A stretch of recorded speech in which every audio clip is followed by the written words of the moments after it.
Bueno, hoy tenemos un invitado del lado judicial, ¿no, Quique? ¿Cómo estamos? Lo más bien, lo más bien, aparte tenemos un dirigente sindical de una larga trayectoria y experiencia. Un gusto realmente tenerlo. Perfecto. Es secretario general de Empleados Judiciales, secretario de los Derechos Humanos en la CGT, ex diputado, así que le damos la bienvenida a Julio Piomato. Julio, ¿cómo estamos? Buenas tardes. Muy bien, un gusto estar con ustedes.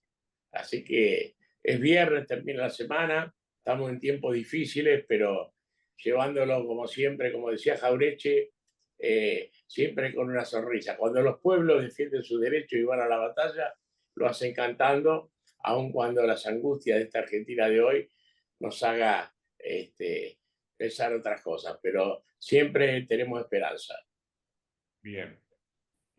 Bueno, nosotros generalmente tratamos de arrancar por un poco de la historia de la persona a la que estamos entrevistando.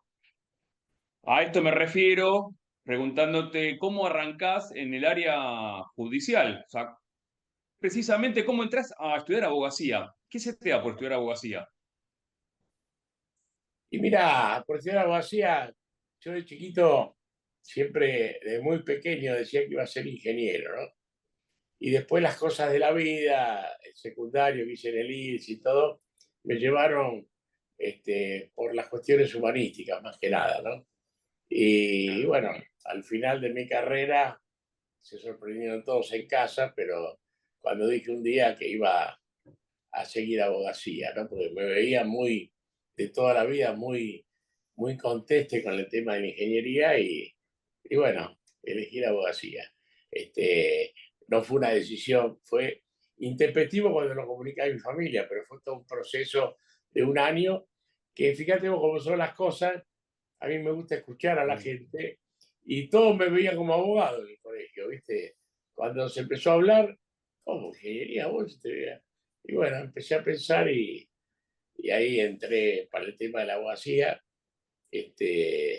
Y al poco tiempo empecé a trabajar en tribunales, así que ya de muy pequeño empecé la militancia sindical. Ahí empezás digamos, a militar un poco lo que es la carrera, ¿no? Claro, sí, sí, sí. Sí, sí, ¿Cómo sí. viviste la época del proceso? Sé que estuviste, digamos, preso, justamente por la época del proceso fue una época difícil, más para vos. ¿Cómo la viviste esa época? Y fue bravo, ¿viste? Por nosotros, digamos, todo el 73, 76, que fue un año difícil, un tiempo difícil, yo ahí me desarrollé en la militancia sindical, tuvimos varios conflictos en tribunal importantes, conseguimos logro importante en ese momento que eliminar los meritorios que eran los trabajadores que trabajaban y no cobraban, fue una lucha importante que hicimos de la Unión de Empleados de la Justicia, que para entonces era un sindicato muy nuevo, se había creado en el año 71, ¿no? Y bueno, yo llegué a ser delegado general del Fuero Civil cuando llegó la dictadura que nos preocupa a todos. No había mucha conciencia de, digamos, de lo que iba a ser el exterminio de la dictadura, ¿no? Pero Sí. obviamente sufrimos mucho, ¿no? Yo estuve a mí me secuestran en el mes de junio, es decir, 3 meses después o 2 meses después de que comenzó. Pero fueron 2 meses intensos porque habían empezado a, a cesantear gente y yo parecía inconsciente, pero con una compañera que era la filial número del gremio, Marisa Orlando, y empezamos a juntar firmas para que la recorporaran. Una absoluta injusticia. Bueno, en ese marco, el 1 de junio hay un operativo contra la militancia sindical de la justicia, nos Sí. secuestran a varios, y ahí, bueno, al poco tiempo nos legalizan, y bueno, yo permanecí detenido desde junio del 76 hasta diciembre del 82, ¿no? O Así sea que que viviste prácticamente proceso y guerra de Malvinas también, digamos, Guerra de adentro. Malvinas estaba preso y ahí fue un tema importante. Bueno, Este, obviamente, la mayoría de los que estamos detenidos nos ofrecimos de voluntarios, ¿no? Para el tema claro, Malvinas. Eso cambió las condiciones porque uno habla preso político y una cosa es preso político en circunstancias normales. En la dictadura éramos rehenes, ¿no? No estábamos en la misma situación de los que estaban en campos de concentración, pero más o menos no había mucha diferencia. Yo recuerdo que en la cárcel me entraron el archipiélago Gula de Solzhenitsyn, que parecía el espanto del estalinismo soviético, y para sí. nosotros eso parecía un libro de aventuras infantiles, ¿viste? Porque lo que ¿Estuviste en vivíamos dónde? nosotros, ¿eh? ¿En dónde estuviste guardado?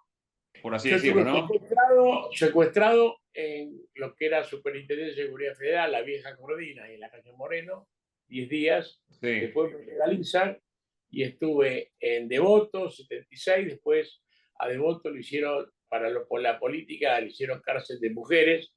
Y yo, de ahí nos llevan a La Plata. Y en el 78 estuve 3 meses en Tierra Chica. Pero casi siempre estuve en La Plata hasta que me liberaron. Hablando un En la poco U9. también de lo que es el proceso, me gustaría llevarte para el lado un poco más de la actualidad, ya que Como tenemos quiera. más o menos un panorama Eh, de tu pasado.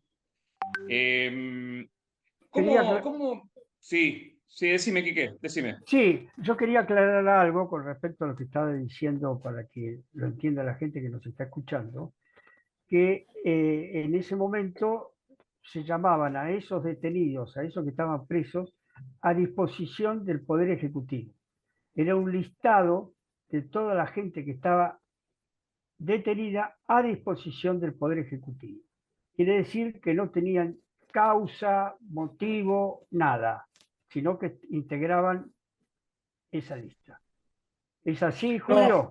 no. Había muchos, pero yo te tengo que decir que después nos enteramos, porque acá se habla, cuando se habla de la dictadura parece, y ahora que se quiera revivir con la vicepresidenta, con toda esta visita a los genocidas, y quieren hacer como que eso fue un enfrentamiento entre dos fuerzas, ¿no? La fuerza, las organizaciones político-militares, digamos, la guerrilla y el ejército.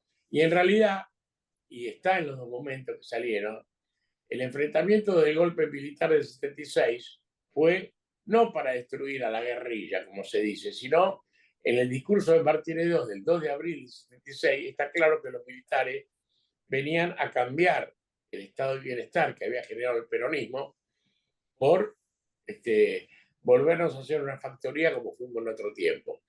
Y en ese sentido, el eje,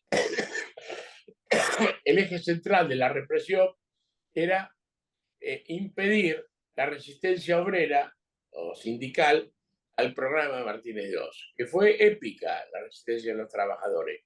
Y esto está plasmado en una orden de batalla que firma Viola como jefe de Estado Mayor Conjunto. A mí me da pena que no se hable, porque esto se encontró en la época de Fosín, en un cuartel de Villa Martelli, que era la orden de batalla donde los militares con esa precisión y ese detallismo explicaban Sí, que el objetivo de la represión era impedir la resistencia sindical al plan Martínez II. Y entonces hablaban cómo se neutralizaba esa resistencia y dentro de neutralizar estaba de la cooptación para que trabajen para la dictadura hasta el exterminio físico, ¿no? En ese marco estuvimos detenidos, algunos con proceso, otros con consejos de guerra, que como decía la Cruz Roja, los consejos de guerra eran era un PEN militar, ¿no? Lo que vos decís está a la disposición del PEN, era los que no tenían proceso.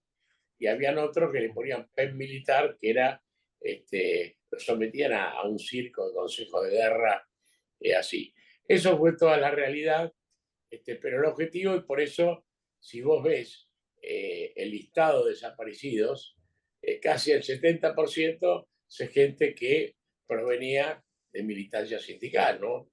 Desde secretarios generales como Oscar Edmí de Luis Fuerza, como Di Pasquale de Farmacia y tantos otros, hasta militantes de base de muchas organizaciones sindicales, ¿no? Y lo que nunca se habla es la épica resistencia sindical que hubo en defensa, como Luis Fuerza, de sus convenios colectivos, de sus derechos, hasta que llegó el paro del 27 de abril del 79, hubo 270 conflictos de resistencia a la dictadura militar, que se llevaban por gremio entero, como fue la fraternidad, como fue Luis Fuerza, hasta paros de fábrica, como fueron los paros de la Ford, los paros de Telefónico.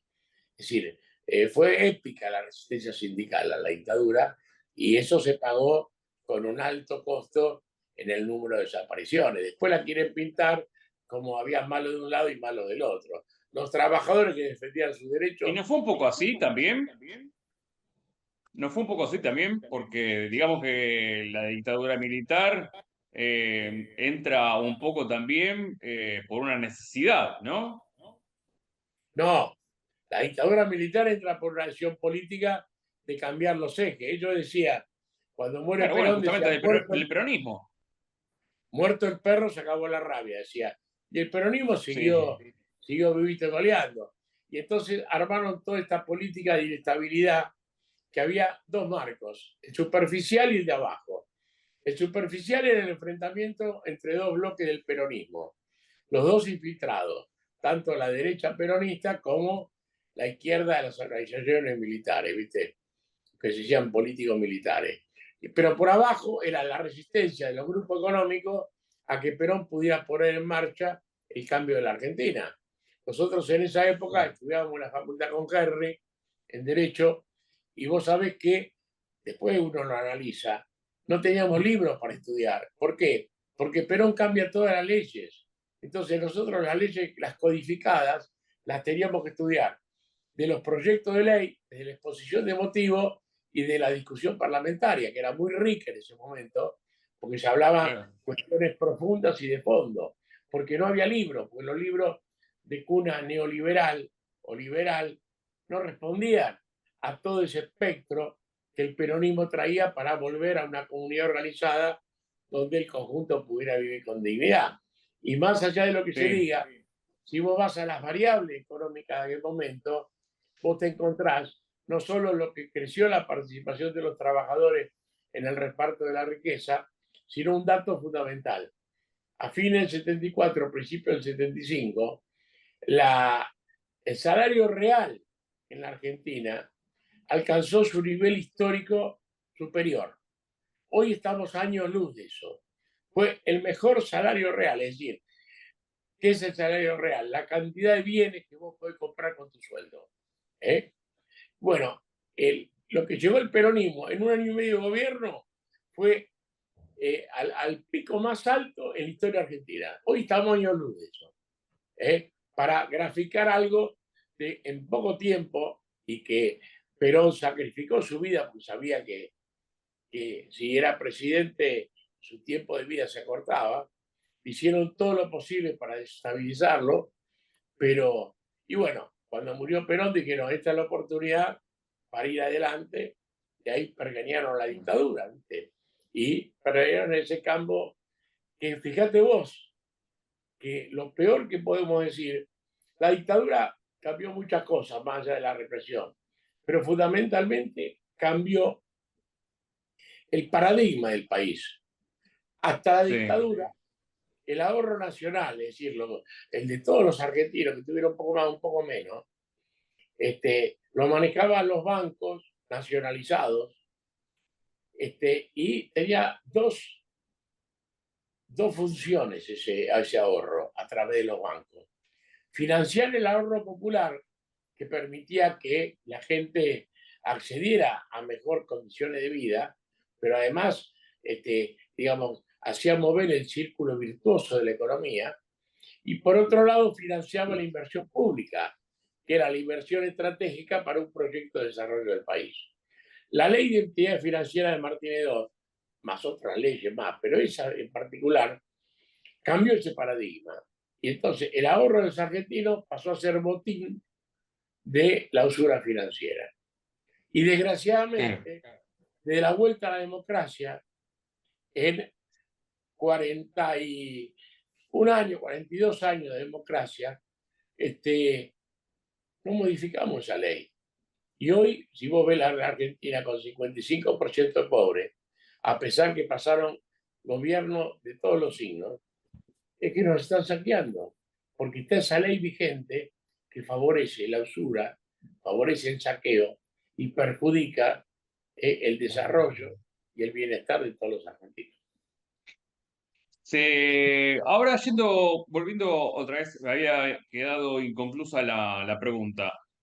¿Cómo podemos relacionarlo, lo que estabas hablando recién, con la actualidad, hablando del tema Venezuela? Porque hoy tenemos una dictadura en Venezuela y no... ¿Cómo podemos entenderla, esa dictadura? Porque Maduro dice que estamos viviendo un fascismo por parte de la comunidad internacional. Si lo querés relacionar a la Argentina, hoy te dice que Milei es fascista, cuando es totalmente todo lo contrario. Mira, Milei, si vos ves lo que hace Maduro en Venezuela y lo que hace Milei, es lo mismo, prácticamente. ¿Por qué? Y ¿Cómo lo porque sí, relacionás? y en todo, fíjate vos, hoy Maduro, porque el tema de Venezuela, una cosa es la propaganda internacional. Espera Otra un cosa, cachito. Estás con un problema de audio. ¿sí? ¿Hola? Si te puedes acercar un poquito más al teléfono o Sí, ¿está bien? ¿Ahora se si tenés escucha? para subir el audio, A ver, estamos muy bajos. para que lo busco. Hablo más fuerte, pero no sé, estoy con la tablet, ¿viste? No sé cómo. Sí, ahí se escucha. Ahí se ¿Se escucha escucha mejor, bien? un poquito mejor. Perfecto. Sí, me Bueno, estabas diciendo, perdón. bueno, te digo, yo conozco bien el proceso de Venezuela. Hoy se tergiversa, ¿viste? Además fui amigo de Hugo Chávez. Venezuela, antes del chavismo y desde que se descubre el petróleo en Venezuela, era tierra de un acuerdo entre los socialcristianos y los socialdemócratas. Había un 10% que vivía muy bien en Venezuela y el resto se moría de hambre. Incluso cuando hay una pequeña crisis del petróleo, Carlos Andrés Sí. Pérez hace el famoso genocidio, ¿no? En el 91, que es el Caracazo, donde matan a miles que pedían comida, ¿viste? Y bueno, esto Ajá. genera la reacción del ejército, donde tenía una realidad, porque el pacto del punto fijo se afianzaba en un concepto que era garantizar en la reforma militar que los militares nunca más dieran un golpe de Estado. Entonces, a los militares se los hacía hacer carreras universitarias y se lo educó en respeto a la Constitución Nacional. Por eso, si bien había un malestar general en todas las Fuerzas Armadas por lo que era la política y de hambre hacia el pueblo, porque Sí. las Fuerzas Armadas de Venezuela se nutrían no como acá en la Argentina, que muchas veces eran las grandes familias, sino eran de sectores populares, ¿viste? Y ellos los No, era más que coaptaban. nada del lado de guerrilla venían. No eran de la guerrilla, no, eran sectores populares, peleaban contra la guerrilla de ese momento, pero eran sectores populares, sectores humildes, que después los conchavaban cuando a los que llegaban a los altos mandos, esto antes de Chávez, ¿no? A los altos mandos los Sí. casaban con jóvenes patricias y los incorporaban a la élite Ah, que perfecto. se beneficiaba con el petróleo, ¿no? Esa es la realidad de Venezuela. En ese tema de hacer unas Fuerzas Armadas profesionales, generaron la obligación de que tuvieran título universitario. La primer camada es la que está Hugo Chávez, que era Hugo Chávez, que fue vilipendiado porque era mezcla de negro y de indio, era sambo, entonces la Sí. oligarquía era en eso que ven la cuestión de la raza, era lo peor de la raza, ¿no? Para el fascismo, el nazismo era lo peor de la raza elegida, ¿viste? Este, Claro. pero Chávez era un genio, un líder capaz, gracias a la Fuerza Armada, adquirió educación por ese tema y era el líder de su promoción. Y él genera, en respuesta, primero se niegan a reprimir el Caracazo y después, por la profunda decepción que había del pueblo venezolano hacia un gobernante, él genera el famoso golpe de Estado, que acá se lo leyó mal porque se lo quiso asimilar a los golpes de Estado que hacían los Carapintadas o los sectores antipopulares. Ahí al contrario, era para expresar el sentimiento de una democracia que era formal, pero era opresiva a los derechos de todos los venezolanos, ¿no? En ese marco, ¿pero por qué fracasa? Fracasa precisamente porque los militares, que estaban todos de acuerdo con lo que planteaba Chávez, estaban educados en el respeto a la Constitución y no se les ocurría violar la Constitución como en un golpe de Estado. Por eso, pero ahí se produce un crack, fracasa el golpe, cuando lo detienen, Chávez se entrega y le preguntan, Chávez hace lo que nadie había hecho en Venezuela, que era hacerse cargo. Ahí hizo un crack en el pueblo venezolano, porque en Venezuela nadie nunca se hizo cargo de nada. Y entonces la cárcel de Chávez terminó siendo un lugar de peregrinación, como era guardia de hierro para Perón cuando estaba en el exilio, Claro. y terminó incomodando a la élite gobernante, que lo terminaron liberando. Cuando lo liberan a Chávez, Chávez tenía claro el por qué había fracasado y sabía que tenía que armar un partido político y ganar en el marco de la Constitución. Y ahí empezó a recorrer Venezuela, armó el partido y arrasó en las elecciones del 98, ¿no? Está bien, pero Así ¿cómo lo que, llegas a relacionar? ¿Cómo llegas a relacionar a la actualidad de hoy que tenemos en Argentina con la actualidad por de eso, Maduro? pero yo te digo dos cosas. Primero, es el proceso de Chávez, pero Venezuela, la diferencia con Argentina y el peronismo es que en 10 años el peronismo cambió la Argentina, porque la Argentina tiene ¿De qué industria forma? liviana, tiene industria del 46 al 55, y Argentina tiene industria liviana, tiene alimentos, tiene vestimenta, y eso en la economía tiene una circulación económica brutal del capital. El capital circula 3 veces, 4 veces por año. ¿eh? Y esto es lo que hizo que Perón, la habilidad de Perón, generara rápidamente a un país oprimido por la miseria, como era que asumió Perón cuando asumió de presidente, en unos años Sí. generará un cambio brutal, ¿no? Venezuela es distinto, porque Venezuela es petróleo. Venezuela, fíjate vos que Venezuela tiene muchas similitudes con la Argentina, porque lo que es los llanos venezolanos son extremadamente fértiles. ¿eh? Y si vos ves el folclore venezolano con el argentino, es muy similar. Los llaneros son muy similares a nuestros gauchos. La diferencia es que los llaneros, nuestros gauchos tienen el mate y los llaneros el tazón de café. Pero si vos escuchas el folclore de Venezuela y el nuestro, es muy similar. ¿Qué pasó? Bien, Cuando, socialmente podemos estar ahí un poco de acuerdo, pará, pero te termino, hoy termino Venezuela la no idea, tiene, no no, tiene producción. pero te termino la idea. Pará, te termino la idea. Cuando descubren el petróleo, la oligarquía venezolana abandona los llanos, ¿eh? No se dedica Sí, más a las vacas, porque vivían del petróleo, vivían como reyes, ¿me entendés? Y entonces todo el empresario venezolano, el 90% eran importadores, y abandona. Yo cuando fui a Caracas me sorprendí, porque vos estás acostumbrado en Argentina, vas a Uruguay, vas al sur de Brasil, a ver las parrillas, ¿eh? Pero sí, después en el resto de América Latina no existe esa geografía de parrilla. Vos vas a Caracas y por todo Caracas son parrillas. claro. Y recuerdo que íbamos a comer y no te daban carne de vaca, te daban carne de pato, carne de cualquier cosa, y de golpe te apareció un pedacito de carne de vaca. Pero yo decía, ¿y cómo es esto? Claro, porque antes del petróleo, ¿eh? La carne que se comía en la parrilla era carne de vaca.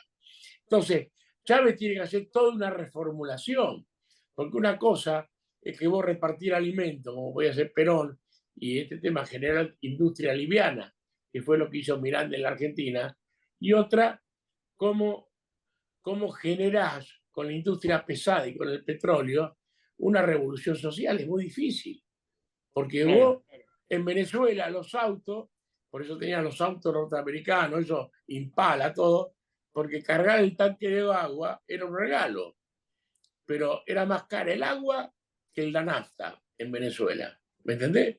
¿Y vos cómo haces una revolución desde ahí? Y más un país que no tenía cuadros.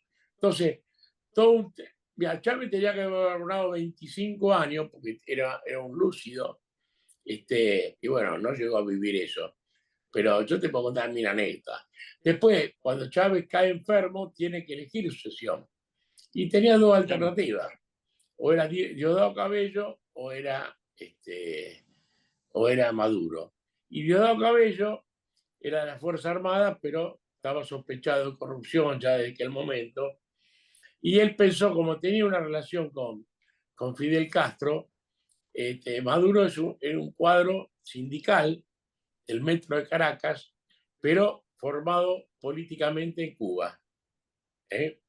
Y él termina eligiendo, en esa opción que tenía, no tenía mucha alternativa, termina eligiendo a Maduro como sucesor.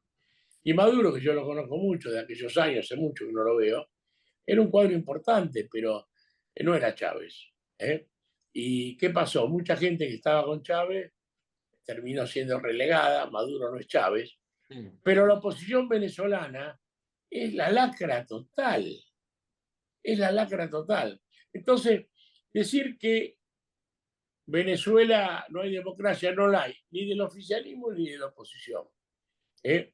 Obviamente, como pasó acá en estos años, Sí, pero si la la oposición no oposición, está gobernando. Hoy tenés al oficialismo que es totalmente una dictadura. Entonces, no no, encuentro pero si la vos ves, relación que hacer con perdóname, el gobierno de pero Argentina. si vos ves, y bueno, ¿por qué está mi ley?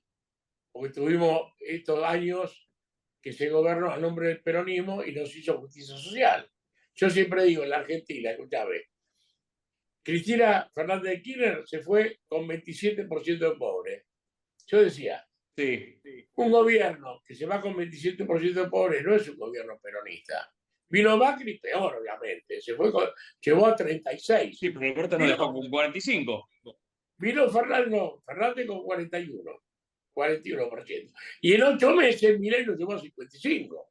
Ahora, Está bien, pero Milei está, lo que hizo Milei fue un producto de la recesión que y tuvo que que hacer para poder la equilibrar las recesión, cuentas no, públicas. Milei tiene un proyecto de destrucción de la Argentina. La casta financiera está haciendo grandes negocios, que son los que vienen saqueando la Argentina. Pero Milei está por el fracaso de lo que tuvieron antes. ¿Está claro? Uno, Está claro, está por el fracaso de antes. Entonces, ¿qué pasa? Pero fíjate que Milei está aplicando las mismas teorías de dolarización que hoy está aplicando Maduro en Venezuela. ¿Se ¿Cuál escucha? es? No Y entiendo la relación. Maduro dolarizó Venezuela. Entonces, en Venezuela, los que tienen plata hoy, los que quedan, que son la mayoría opositores, viven muy bien en Venezuela. Hemos visto con la elección los supermercados, que hace unos años no había nada, tienen de todo, y Sí. están en dólares. Están en dólares. Él negoció la revolución. ¿Eh? Entonces, esos sectores viven muy bien. Ahora, el resto de la gente se caga de hambre. ¿Está claro? Y es lo que quiere bueno, hacer Milei en la Argentina. Son las mismas políticas. Son las mismas políticas. No la Entonces, veo igual, pero bien. bueno. Bueno, quería hacer una ¿Y qué? pregunta. Sí. Eh, eh, yo lo que te quería preguntar, Julio, en este momento, vos che, como pero pará, integrante de la pará. CGT, Perdón, te termino con Venezuela. A mí me dale, parece que como pasó acá con el desastre que fue los gobiernos estos últimos en democracia, que no respetaron la esencia del peronismo. Fíjate, ujú, el otro día estos días, leía un comunicado del PJ Capital, que no son muy simpáticos vos con ellos, tenés algunos amigos, Fred Henry, pero ya, hablaba bueno, que la Argentina tenía que ser justa, libre e igualitaria. No, querido, la bandera del peronismo es justa, libre y soberana. enterrar la soberanía. Bueno, ese contrabando ideológico que vivimos con Menem, que vivimos con tanto, fueron los que llevaron al fracaso. Y en Venezuela, Maduro no es Chávez. Entonces, los fracasos de Maduro en Venezuela generan que una oposición que no es democrática, es golpista, vienen pidiendo hace años que Estados Unidos invada Venezuela y todo, pero tienen vigencia por el fracaso de lo que es Maduro. Entonces, Maduro, en lugar de ser garantía del éxito de la revolución chavista, está llevando a Venezuela a justificar la irrupción de los que, si sube, van a hambriar mucho más que ahora al pueblo venezolano. No estoy defendiendo a Maduro, estoy conociendo la realidad de Venezuela. Sí, Muy lo que te bien. quería preguntar, Quique, sí. Julio, en este momento, ¿cómo es, o cuál es, mejor dicho, la postura de la CGT frente a este gobierno? Y la postura de la CGT estaba. Mira, la CGT es peronista. Perón, cuando da de los derechos del trabajador, el famoso allá, mira, tantos años, en 1949, 47, después del 49, pone a la CGT como custodia de esos derechos. La CGT debe defender los derechos de los trabajadores. La CGT en general, por más que tenga una adicción, es profundamente democrática y discute con todos los gobiernos, dialoga con todos los gobiernos. Ahora, su obligación es defender los derechos de los trabajadores. Nosotros hemos enfrentado al gobierno de Cristina en su momento, cuando avanzó con el impuesto al trabajo. Respaldamos a Massa, cuando Massa, coherente con lo que ya había pensado, sacó el impuesto celular que liberó a los trabajadores de una carga absolutamente injusta. Y fíjate, ese mismo día, el día que se aprobó la ley, Milei votó a favor de la ley de Massa y dijo que era un disparate absoluto, monumental, considerar al salario como una ganancia. Lo dijo no en los medios, lo dijo en el diputado cuando fundamentó su voto el por qué los trabajadores no tenían que pagar impuestos a la ganancia. Ahora, que me explique Milei por qué meses después, siendo presidente, impulsa el regreso de un impuesto absolutamente regresivo, como es cobrar a los trabajadores. Entonces, ¿qué va a hacer la CGT? Va a defender a los trabajadores. El avance sobre los derechos laborales es defender a los trabajadores, pero es defender, Henry, la Constitución Nacional. Correcto. Porque la Constitución Nacional, este año cumplimos 30 años de la reforma constitucional. ¿Qué establece la reforma constitucional? Un rango supralegal a todos los convenios internacionales. Ahí están los convenios de OIT y está también la Convención Interamericana de Derechos Humanos, que establece el principio de la progresividad de los derechos. Es decir, correcto, cualquier sociedad o cualquier grupo social puede avanzar o no en nuevos derechos. Lo que no puede es ir para atrás. Entonces, en nuestra Constitución, avanzar sobre el derecho de los trabajadores es ni más ni menos que violar la Constitución. Entonces, ¿qué tiene que hacer la CGT? Defender a los trabajadores y defender la Constitución Nacional. Los que avanzan con proyectos que atentan contra los trabajadores están atentando contra la Constitución Nacional. ¿Aclaró? Correcto, pero yo te quería decir una cosa con respecto, y te pregunto, con respecto al tema del impuesto a las ganancias. Los gobernadores son los que están queriendo que no se saque el impuesto a las ganancias. ¿Por qué? No, algunos. Sí. Los gobernadores están, no, algunos gobernadores, por lo de la Patagonia, todo.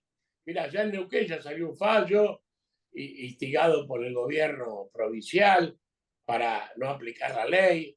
No es Estoy de así. acuerdo, pero hicieron fuerza algunos para que no saliera. Cuando vos le echás la culpa a los gobernadores, te salvás. No, acá el que impulsa la ley es el gobierno nacional.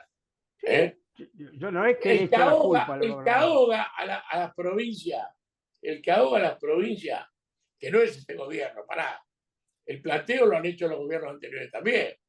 Es decir, acá somos un país federal, pero hace mucho tiempo que por la aplicación de las políticas de los gobiernos, las provincias son,